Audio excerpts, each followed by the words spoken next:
এই বর্বর হামলা এখনই এটা নতুন নয়, অনেক বছর আগে থেকে।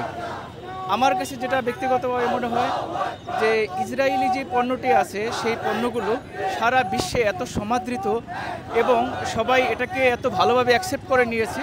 সুতরাং আমাদের কাছে একটা অন্যতম প্রতিবাদ হতে পারে যে আমরা এই পণ্যগুলো অবশ্যই এটা বয়কটের মাধ্যমেও তাদেরকে একটা প্রতিবাদের ভাষা আমরা জানাতে পারি। আমরা সারা বিশ্বের মুসলমান আমাদের হৃদয় স্পন্দন থেকে আজকে গাজাবাসীর উপর, ফিলিস্তিনের উপর যেভাবে ওরা অত্যাচার করতেছে, আমাদের প্রত্যেকটা মুসলমানের উচিত ইসরায়েলের পণ্য বয়কট করা। ইসরায়েলের পণ্য বয়কট। ইসরায়েলের পণ্য কেনা মানে তাদেরকে সহযোগিতা করা, তাদের কোনো কাজেই সহযোগিতা না করা।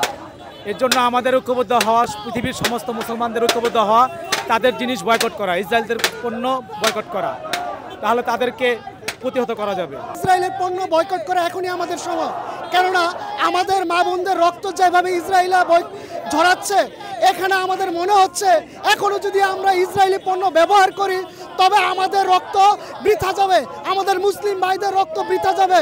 অতএব আমাদের এখনই ইসরায়েলি পণ্য বয়কট করার সময় হয়েছে।